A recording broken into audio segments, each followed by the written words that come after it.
అలాగే నీ అబ్బాయిని ట్రాప్ చేయాలి. ఎందుకో తెలుసా? నువ్వు దేవుని ఆ నక్క చిత్త వేసాలు వేసే వాళ్ళు అనేక మంది నీ చుట్టూ తిరుగుతూ ఉంటారు. కానీ నువ్వు ఏమవ్వాలా? వాటన్నిటినీ జయించాలా. ఎందుకో తెలుసా? నువ్వు పరిశుద్ధుడిగా బ్రతకాల, పరిశుద్ధురాలుగా బ్రతకాల. ఒకవేళ మనకి ఏమీ లేకపోవచ్చు, కానీ ఆకలికి ఒకవేళ మనం పేదరికం ఉండొచ్చు. దేనికి? ఆకలికి పేదరికం, లేమితనానికి పేదరికం ఉండొచ్చు, కానీ గుణానికి మాత్రం పేదరికం ఉండకూడదు. గుర్తుపెట్టుకోండి, గుణానికి మాత్రము నీ క్యారెక్టర్ ఇప్పుడు పేదరికంలో ఉండకూడదు, హై లెవెల్లో ఉండాలి. హల్లెలూయా, హల్లెలూయా. నేను చదువుకునే రోజుల్లో ఆంధ్ర యూనివర్సిటీ డిగ్రీ చేసేటప్పుడు ఆంధ్ర యూనివర్సిటీలో జరిగిన ఒక న్యూస్. అప్పుడు నేను చర్చికి వెళ్ళినప్పుడు చెప్పిన ఒక అబ్బాయి చెప్పాడు, సాక్ష్యం ఇచ్చాడు. అన్న, నన్ను ఏ యూనివర్సిటీలో ఇంజనీరింగ్ చేస్తున్నాడు అబ్బాయి, హాస్టల్లో నన్ను ర్యాగింగ్ చేశారు. నేను దేవుని బిడ్డలని చెప్పి శనివారం ఆదివారం ప్రేయర్కి వస్తానని చెప్పి హాస్టల్లో కొంతమంది నన్ను బూతులు మాట్లాడమని ప్రేరేపించారు. నేను మాట్లాడలేదు అన్న. నన్ను చాలాసేపు నిలబెట్టారు. మాట్లాడతావా లేదంటే నేను ఏమైనా చేయమంటావని చెప్పి హాస్టల్లో ఉన్న బాత్రూమ్ నుంచి మేడి మిక్స్ సోప్ తెచ్చి, నువ్వు బూతులు మాట్లాడతావా లేదంటే మేడి మిక్స్ సోప్ నోట్లో పెట్టి కుక్కమంటావా అని అడిగితే, ఆ చేతిలో మేడి మిక్స్ సోప్ తీసుకొని టప టప టప టప చాక్లెట్ నవ్వులేసాడంట. ఏం చేశాడు? చాక్లెట్ నవ్వులేస్తే ఎవ్వరూ మాట్లాడలేదంట. వాడికి ఏమైపోతాడని భయపడి ఎవరికాలు చేరిపోయారంట.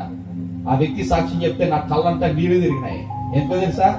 పరిశుద్ధత కాపాడుకోవాలి. హల్లెలూయా. దేవుడు పరిశుద్ధుడు. మన దేవుడు ఎవరు చెప్పండి?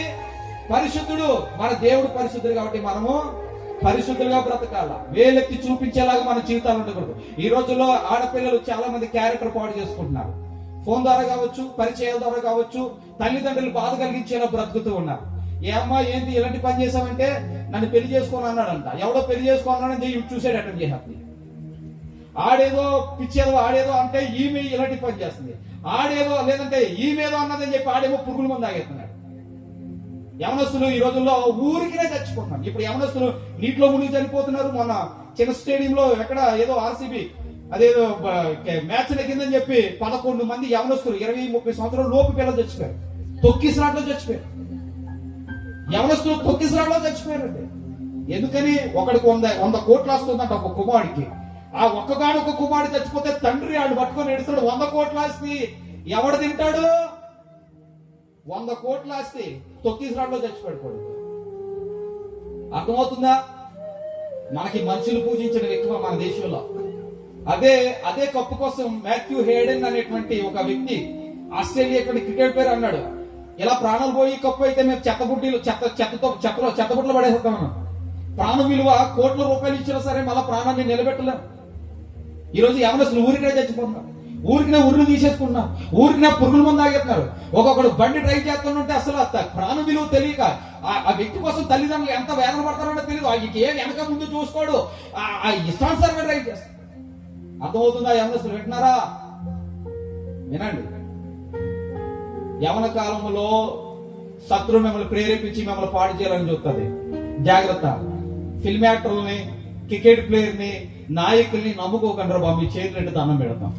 ఒకవేళ మీకు ఏదైనా గౌరవం ఉంటే గౌరవంలాగే ప్రేమించాలి. ఏదో ఓటు కావాలతో ఓటేసేయండి. లేదంటే ఏదైనా నీకు అంతగా క్రికెట్ ఏదో చూసావంటే ఏదో ఉంటుంది. ఈ సినిమా పిచ్చులు, ఆ పిచ్చులు, ఈ పిచ్చులు పడి భవిష్యత్తులు పాడు చేసుకోవద్దు. ఎందుకో తెలుసా? బైబిల్ చదవలేనోడే, ప్రార్థన చేయలేనోడే, పరిశుద్ధత లేనోడే ఇలాంటి పిచ్చేసాలనే వేస్తుందంట. అర్థమవుతుందా? వాడు ఒకటి పిచ్చేస్తాను. ఒక హీరో పక్కన వీడి ఫోటో ఉన్నదంటే వీడికి నిజమైన ఎవరు తెలియలేనట్టు వీడికి ఆ జూనియర్ ఎన్టీఆర్ కానీ, ఆ అల్లు అర్జున్ కానీ, ఆ ప్రభాస్ గారు కానీ, ఆ చిరంజీవి ఒకటి అడిగారంట. ఇలాగా ఈయన అడిగారంటే లాడి ఈ పాస్ట్ గారు అడిగారు. పాస్ట్ గారు ఏమడిగారంటే, మరి నీకు ఎవరంటే ఇష్టం అంటే చిరంజీవి అంటే ఇష్టం అన్నారు. ఇంకెవరంటే మహేష్ బాబు అంటే ఇష్టం, ఇంకెవరంటే ధోని అంటే ఇష్టం అన్నారు, ఇంకెవరంటే కోహ్లీ అంటే ఇష్టం అన్నాడంట. ఇదేంట్రా ఎవరు ఇష్టం అన్నా సరే ఎవడెవడో పేర్లు చెప్తున్నావు, నీకు చొక్కాయి కొన్నది ఎవర్రా అన్నాడంట. నీకు ఉదయం టిఫిన్ పెట్టింది ఎవర్రా అన్నాడంట. నీకు మధ్యాహ్నం భోజనం పెట్టింది ఎవర్రా అన్నాడంట. నీకు రాత్రి భోజనం పెట్టింది ఎవర్రా అన్నాడంట. నీకు బైక్ కొనిచ్చింది ఎవర్రా అన్నాడంట. నీకు ప్యాడ్ కొనిచ్చింది ఎవర్రా అంటే ఎవరు కొన్నారు? ఎన్ని ఎవరు చూస్తున్నారు? ఎవరు పెడుతున్నారు? కన్నా తల్లిదండ్రులు వీడికి హీరోలా కనపడరు. కొంచెం కన్నా తల్లిదండ్రులు వీడికి హీరోలా కనపడరు. ఎవడు కనపడుతున్నాడు? ముక్కుకి ముఖానికి రంగేసి ఏదో దేవుడు ఈడికి ముఖంలో కళ్ళు పెట్టినట్టు, ముక్కు పెట్టినట్టు, తల ఇవ్వలేనట్టు, నోరు పెట్టినట్టు, వీడికి ఏదో నత్తోళ్ళగా, మాట్లాడోళ్ళగా, బట్టలు లేని వాళ్ళగా, అడుగులో బతుకుతున్నట్టు ఎక్కడో బతుకుతాడు. చిచ్చి, ఏం బతుకులు అయ్యి దరిద్రం బతుకులు. ఫిల్మ్ యాక్టర్స్ కి బానిసలైపోతున్నారు ఒక్కొక్కరు. క్రికెట్ ప్లేయర్స్ కి బానిసలైపోతున్నారు ఒక్కొక్కరు. బైబిల్ చదవడం రాక తత్వం వల్ల నీకు ప్రాంతం అంటే తెలియక బైబిల్లో దావీదు ఉన్నాడు, బాలుడు 6 మూల జాగ్రత్త లాగిపోయాడు, ఒక రాయితో పాటు కింద పడగొట్టాడు. Hero hero. నీకు ఆ పేరు, ఆ దావీదు పేరు తెలియదు నీకు.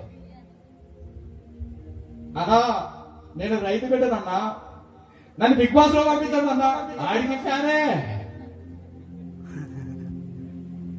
ఇప్పుడు ఒకటి తయారవుతాడు, ఆడికి సెపరేట్ అయిపోతాడు, ఆడికి ఫ్యాన్వే. క్రైస్తవ బిడ్డలకు మాత్రం నేను చెప్తున్నాను ఈ మాటలు గుర్తు పెట్టుకోండి. మనకి ఒకే ఒక హీరో ఉండదా, అది యేసయ్య ఒక్కడే ఉండాలి. హల్లెలూయా, హల్లెలూయా, హల్లెలూయా. ఎందుకంటే ఆ హీరో మాత్రమే. ఒకనొకప్పుడు నా జీవితం ఎలా ఉండేదంటే, నా లైఫ్ ఎలా ఉండేదంటే, ఊళ్ళో పల్లెటూర్లు కదా, పల్లెటూరులో కొద్ది గొప్ప మనకి ఏదో ఒకటి ఉన్నదంటే ఇంకా హీరోలా కనపడుతూ ఉంటాం అన్నమాట.